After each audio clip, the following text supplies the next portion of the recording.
estou conversando aqui no intervalo com o professor Klinger Barbosa Alves, futuro secretário de Estado da Educação, vem conversar com a gente sobre os planos, as metas, falar sobre educação também, a gente fala sobre isso toda quinta aqui no programa. Tudo bem, professor? Boa tarde. Tudo bem, é um prazer imenso estar aqui com você. Prazer é nosso. Nesse espaço dedicado à educação. Toda quinta-feira o Espaço Capixaba tem pelo menos um bloco voltado para esse tema, que é, sem dúvida, um assunto que fascina a todos nós, né, professor? É um assunto essencial, né? Educação. Essencial, eu diria assim. Como é que vocês estão se preparando para tocar, vamos dizer assim, esses projetos, esse grande projeto de educação que vocês pretendem implantar aqui no Estado e parte dele já existe vindo dessa gestão, né? O governador eleito que vai assumir, o senador Casagrande, colocou claramente: educação é prioridade, né?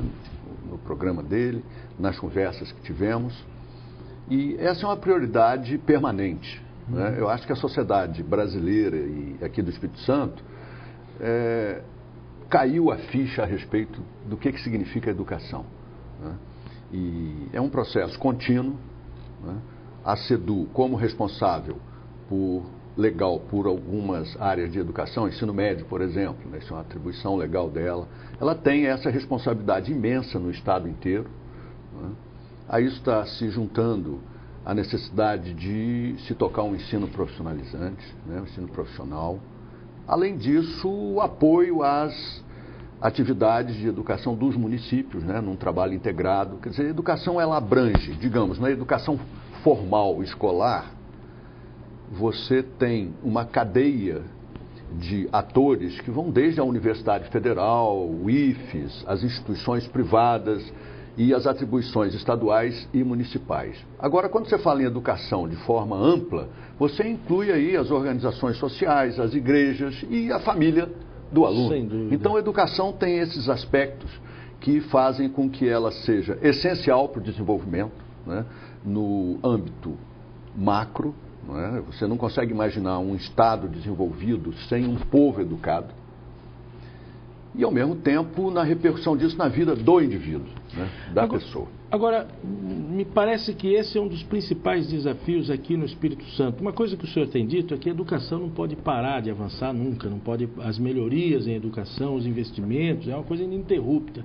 E nós recebemos aqui outros futuros secretários e que praticamente, usando um termo mais atual, eles linkam essas secretarias a objetivos que estão também na educação. Por exemplo, o secretário de Ciência e Tecnologia, o futuro secretário, ele disse que o Espírito Santo, na avaliação dele, deve caminhar para um estado do conhecimento.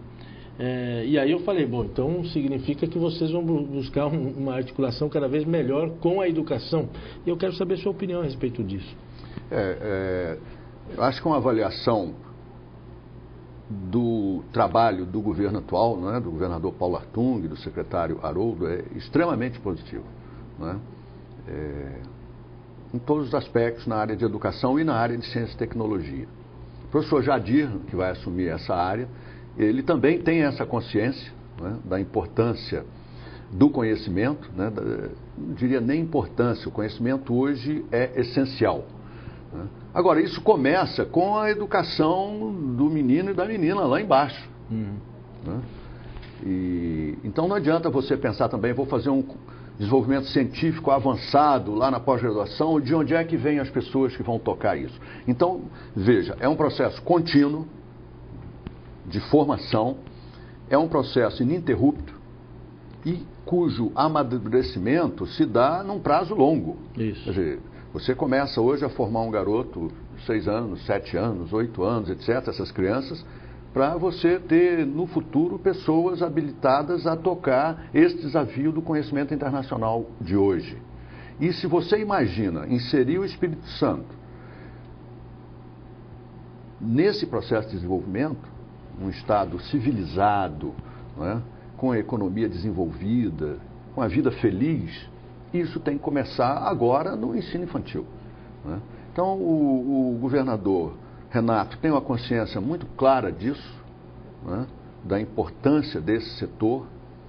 Nós temos conhecimento de todo o avanço que foi feito. Mas, como eu ressalto aqui, esse é um avanço ininterrupto. Né? O investimento em educação não acaba, porque o conhecimento muda, as metodologias de ensino vão mudar, você precisa estar sempre com processos de atualização pedagógica, né?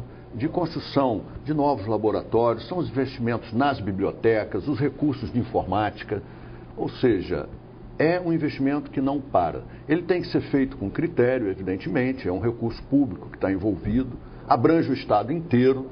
Isso significa trabalhar em conjunto com as prefeituras. Por exemplo, as prefeituras são responsáveis pelo ensino infantil. Como que a SEDU vai poder ajudar nesse apoio técnico, num trabalho organizado conjunto? Porque o ensino infantil vai se refletir depois no ensino médio e no ensino superior. Essa cadeia não para. Tá? E a gente não consegue, vou repetir aqui, Giovanni, e eu falo isso com muita convicção, a gente não pode imaginar um país e um estado que a gente possa caracterizar como desenvolvido se a gente não passar por esse processo educacional amplo, de respeito entre as pessoas, né, de formar o cidadão. E hoje, além disso, como você mencionou, que o professor Jadir falou, a exigência do conhecimento. Então nós precisamos de uma escola que também esteja capacitada a realizar uma coisa que é própria dela, que é o conhecimento científico, técnico, artístico, etc. Tá? Professor, muito obrigado pela entrevista.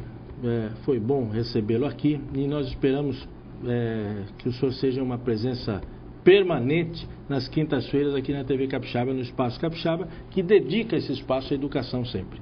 Eu que quero fazer uma cobrança, se é possível. Né? Quando eu falo de educação em geral, que eu mencionei a família, as igrejas, a comunidade, etc., a gente não pode subestimar o papel que a imprensa tem na criação de um ambiente cultural em cima do qual você vai fazer o processo educacional. Qual a expectativa do nosso jovem? Quais são os valores de referência dele? E a importância da imprensa, da televisão, do rádio, da internet, dos jornais, na criação desse caldo cultural onde a escola vai colocar o processo educacional, isso não pode ser menosprezado. Então, vocês fazem parte do processo educacional da moçada do Espírito Santo.